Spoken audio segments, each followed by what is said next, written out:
É isso aí, amados. Vamos comentar alguns pontos sobre as leis aqui que nós dessa semana, tá bom? Então, o Senhor criou uma sociedade legal onde existiam direitos e deveres. E o que nos chama atenção é que nós estamos vendo, né, nos deparamos com o tema da escravidão. É estranho como é que você tem a história de Faraó, do Egito, e se depara com a escravidão dentro de Israel, né? Isso dá um susto no leitor. Por quê?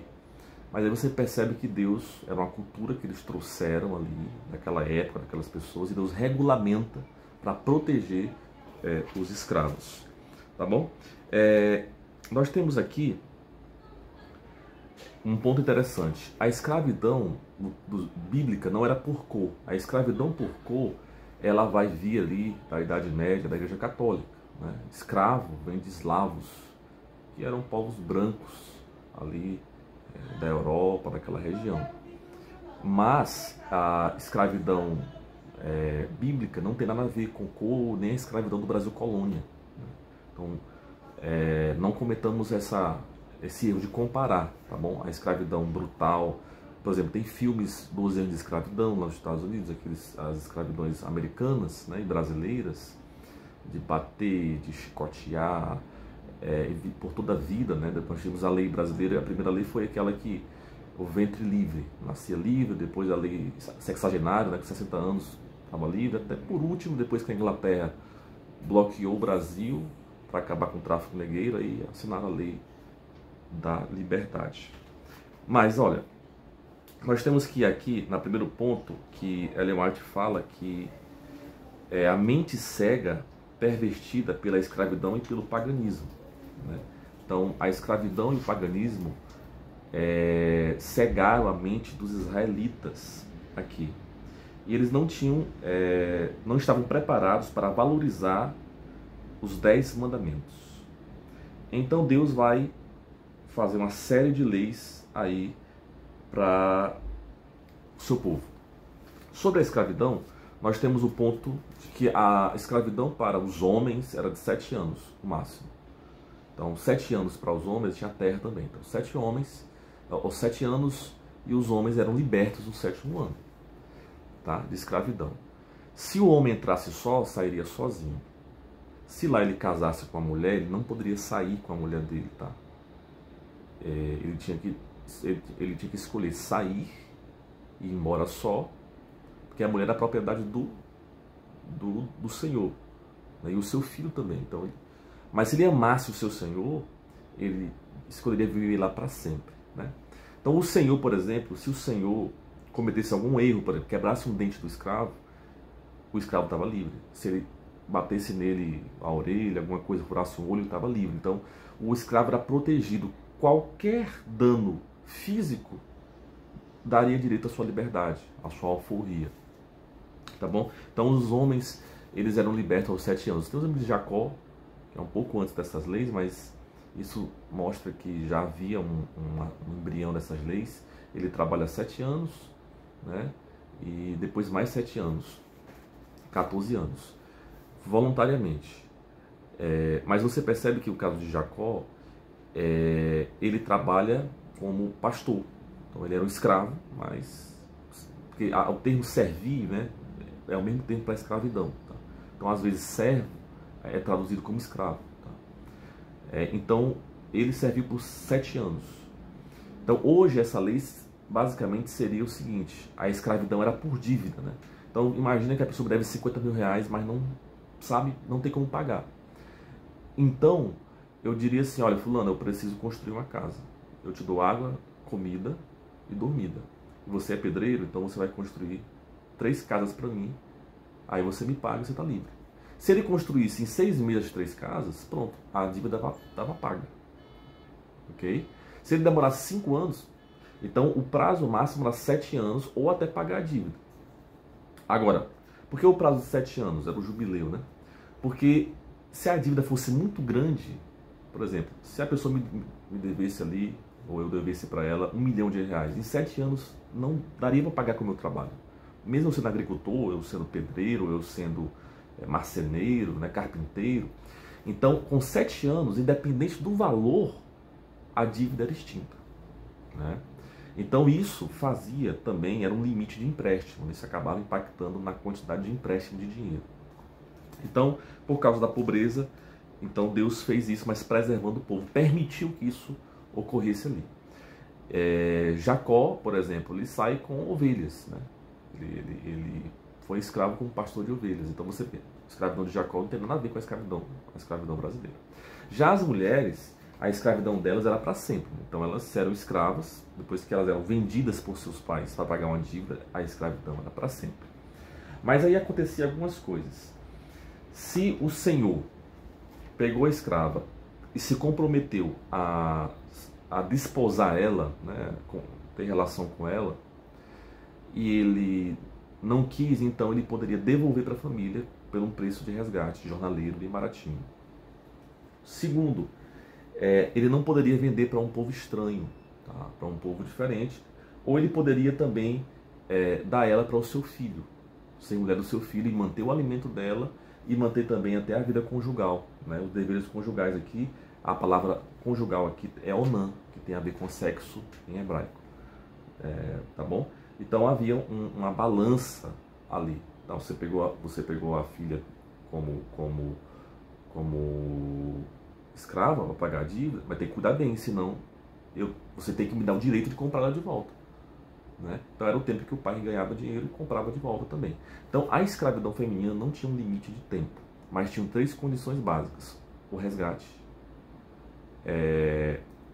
dar para o filho, desposá-la, e terceiro, nunca diminuir o suprimento de comida dela e nem os deveres conjugais. Caso ele não gostasse dela como esposa, mas ele tinha a obrigação de sustentá-la e de dar filhos para ela. Esses deveres conjugais podem se aplicar aos filhos.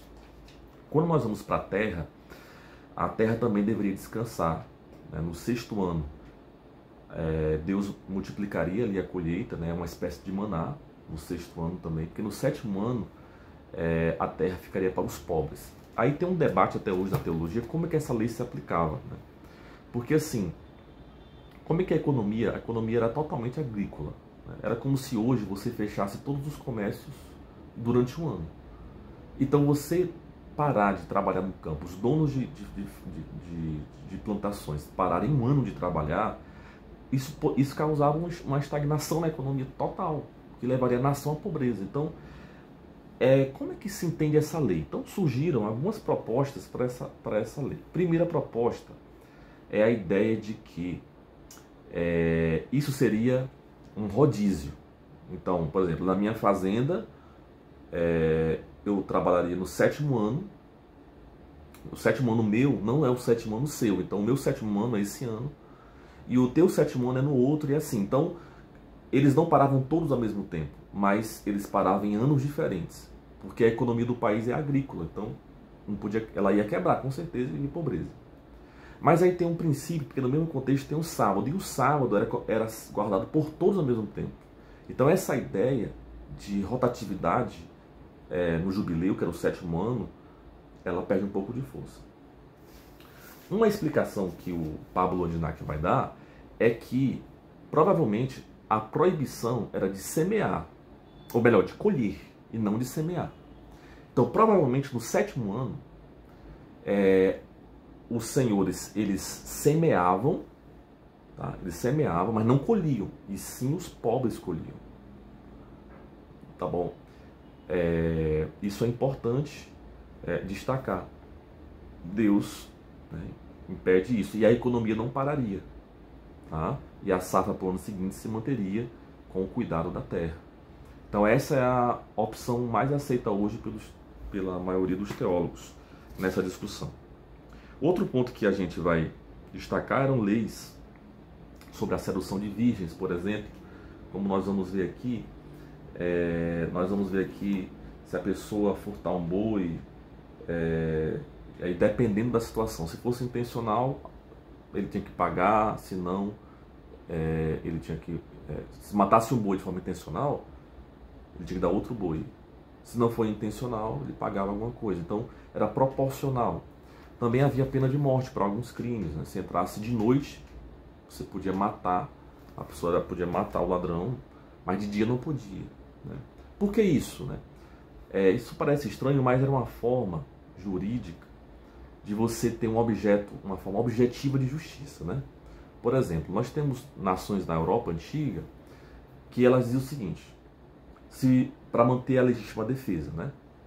Então, se você matar alguém em legítima defesa e essa pessoa não for sua conhecida, então, e você comunicar na primeira casa que você achar, nas duas primeiras casas que você achar, você tem que comunicar que matou essa pessoa no mesmo dia. Então, se ela cumprisse essas três condições, como ninguém estava lá, não tinha testemunha, a legítima defesa estava garantida. Mas se a pessoa só comunicasse no outro dia, então não era considerada legítima defesa e sim assassinato.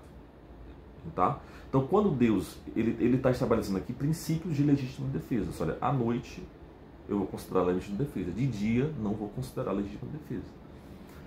Tá bom? E aí vem a questão de outra discussão, que é a vingança. Né? Olho por olho, dente por dente. Essa lei era uma lei que Deus permitiu que Israel usasse. Moisés usou essa lei, e essa lei ela vem do Código Hammurabi, das nações vizinhas. Essa lei era boa, só que ela foi distorcida pelos fariseus. Essa lei ela não é para ser aplicada de pessoa para pessoa, mas o Estado. Né? Por exemplo, caso alguém matasse outra pessoa, tinha a pena de morte.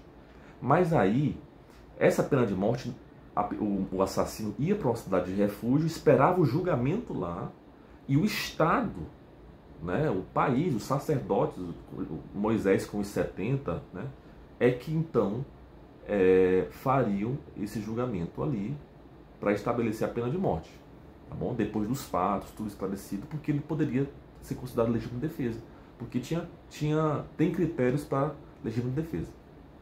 Então, a diferença de um assassinato para uma vingança, por exemplo, alguém matou um parente meu e eu vou lá e mato ele, isso é vingança, certo? Agora, alguém veio me matar e eu vou ferir essa pessoa, isso é considerado legítima defesa também para a Bíblia, beleza? Essas leis todas, elas tinham a intenção de dar medo nas pessoas e conter o mal. Ela vai te falar para conter o mal e a agressividade do ser humano, ok? O Estado, a pessoa tem medo, né? E não praticar aqueles atos. Coração rebelde, rebelião. Tinha a pena de morte para os filhos, caso para adultério tinha pena de morte, tinha pena de morte para até quem quebrasse o sábado. Essa pena de morte do sábado, ela está no contexto do atrevimento de pecados. Outra questão. Nós vamos ter também, junto com essas penas, Deus faz leis para proteger, né, os povos. Então não podia vender escravo para fora. Com 7 anos o homem era libertado. Se um homem devesse outro e desse a sua filha, ele tinha 3 deveres para com essa mulher. Ela não podia passar mal, ela tinha que ser cuidada ao extremo. E você tinha o dever de dar a elas filhos. Tá? Ela tinha que ter filhos, os deveres conjugais, que é a palavra onã em hebraico. Então a mulher estava protegida. Não é? Deus não queria a escravidão. Mas naquela cultura, Deus moldou a escravidão, né, e ele domesticou ela e protegeu os escravos, né, sempre lembrando eles que eles foram escravos nos dias, tá bom? Então tinham ricos e pobres. O plano original de Deus é de justiça, né? E aí que vem outro ponto, que são as festas.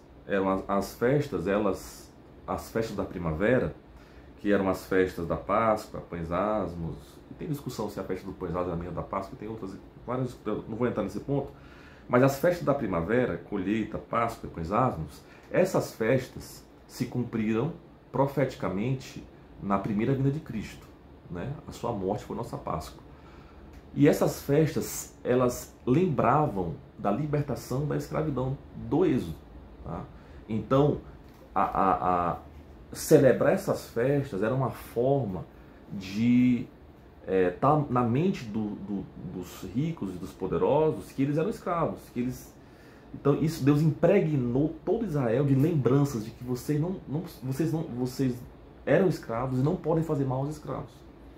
E você vê o ponto, se o escravo te amar, né? Então o escravo era tão bem tratado que ele amava o seu senhor. né? Então, há uma diferença tremenda. Tem um caso da mulher chamada Moses, era uma mulher que ela libertou mais de 500 escravos dos Estados Unidos, tem um filme sobre ela, né? E ela fugiu, ela orava, tinha tipo uns insights, umas visões, e ela voltou na fazenda e libertou vários escravos. Ela morreu recentemente, se não me engano. Um filme muito bom, Moses. Tem uma música de um quarteto muito dos Estados Unidos em inglês, né? Go Moses, né? Você vai, Moisés, e liberta o meu povo. Diga para Faraó que o meu povo deve ir, né? Go Moses. É muito lindo esse quarteto cantando essa música, né? E você vê que os escravos americanos se inspiravam na Bíblia para resistir, para confiar em Deus. Eles eram protestantes, os protestantes se posicionaram contra a escravidão. Spurgeon na França já pregava contra a escravidão ali, há mais de quase 300 anos, né? Então a Igreja Católica se posicionava a favor da escravidão por cor, já os protestantes, na sua teologia, a maioria dos pregadores eram contra. Ellen White mesmo era contra a escravidão. O filho dela foi trabalhar entre os negros do sul para salvá-los. Josué Himes era um abolicionista, né, os pioneiros. E a igreja, o argumento de Ellen White é que Deus criou todos de um só homem e todos são iguais. Isso tem que ficar muito claro na nossa mente, tá bom? O Apocalipse, essas festas são no Apocalipse, né? No Apocalipse, o capítulo 1 tem a Páscoa, você tem ali a festa da Páscoa no capítulo 1, verso 5. O Jacques Lucan, que é um judeu adventista, teólogo, faz essa divisão, né? Você tem a Páscoa no capítulo 1, aí você vai ter no capítulo 5 o Pentecostes, que é o derramamento do Espírito Santo. Você vai ter depois a festa das trombetas no capítulo 8, que anuncia um juízo. No capítulo 11 e 19 você vai ter o Yom Kippur, né? No capítulo 14 a festa das primícias. E no final você vai ter, no capítulo 20, a festa das cabanas, né? O tabernáculo de Deus com os homens. Então essas festas estão no livro do Apocalipse. O Jacques Lucan divide o livro pelas festas, não é?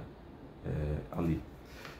Outro ponto que nós devemos trabalhar é a questão de Deus eliminar os povos cananeus, né? E esses povos, há muita crítica, porque Deus mandou matar esses povos, né? E aí, quando você formula a pergunta dessa forma, fica muito agressiva até, né? Como se Deus não gostasse dos cananeus, dos heveus, dos jebuseus, não. Mas a gente tem que levar o contexto. O contexto é o seguinte: Deus não queria matar nenhuma nação. Isaías fala que ele amava todas as nações da terra. E o evangelho é para toda tribo, língua, nação e povo, tá? Todas as nações, Deus não fazia distinção. Mas tinha um problema, é o seguinte: no deserto, Israel mal saiu do deserto, os amalequitas já vieram atacá-los, certo? Então Deus não queria destruir o Egito, eliminar o Egito, Babilônia, nem a Síria, nem o Líbano. Nenhuma nação Deus queria eliminar. Por que só esses povos, que eram tão pequenos, não eram nem grandes? A resposta é porque esses povos, eles ultrapassaram o limite e eles saíram da fase humana e chegaram na fase de animais, a ponto de matar crianças, estuprar, queimar crianças. Então a barbárie tomou conta a um ponto que eles se colocaram depois da graça de Deus. E isso faria mal a todas as nações, não haveria paz em Israel. Então Deus disse que ia expulsar as nações passo a passo.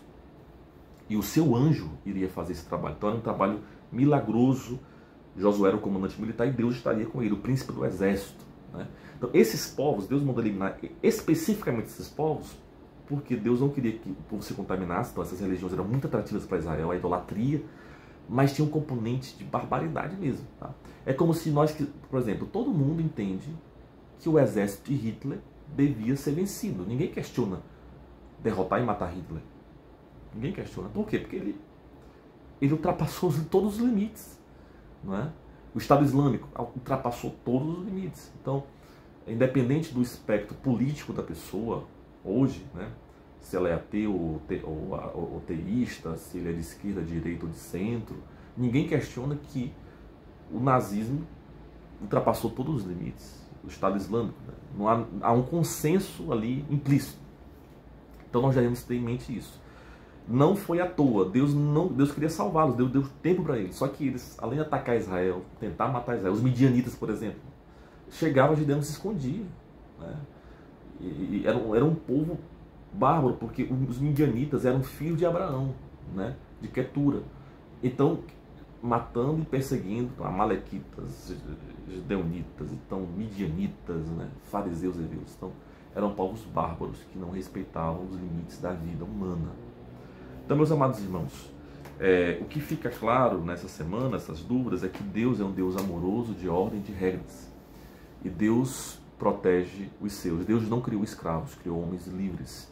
Aquela cultura tinha escravidão por dívidas, não por cor. E Deus limitou essa escravidão e criou regras para o bem-estar dos escravos, a ponto de nem compensar às vezes ter escravo. Porque para ter um escravo, você teria que às vezes gastar mais com ele, às vezes. Então ele calculava se lucraria ou não. Então um escravo que entrava solteiro, ele podia sair antes, se pagasse sua dívida, ou no 7º ano, que era o prazo máximo ali estabelecido, tá bom? Que Deus nos abençoe, que nós tenhamos o senso de justiça em nosso coração. Não façamos justiça com as próprias mãos, a vingança pertence ao Senhor, não a nós. Nós temos que orar pelos que nos perseguem, tá? A Bíblia estabelece um sistema jurídico perfeito. Ela chega a dizer, não aceite acusação sem 2 testemunhas. Então muita gente condena o outro sem prova nenhuma, sem testemunhas, sem prova. Hoje nós temos mais provas do que no tempo de Moisés. Hoje nós temos vídeo do WhatsApp, nós temos gravação, áudio, câmeras. Então nós temos uma sequência de provas, né? Então hoje a polícia tem a arma do crime, que ela fez a balística, ela tem o vídeo do assassinato, tem impressões digitais, ela tem acesso aos planos do celular, a localização do GPS do assassino, ela tem acesso a todas as câmeras das ruas, então ela tem muitas provas. Então hoje fazer justiça, com as provas são muito maiores do que no passado. No passado a única prova que se tinha eram as testemunhas. Tirando isso, elementos que Deus colocou, como a escuridão, para caracterizar a legítima defesa. No caso do boi, se o boi ele chifrasse alguém uma única vez, então se entendia que não era intencional. Mas se ele já era conhecido antes por chifrar todo mundo, se entendia que era intencional.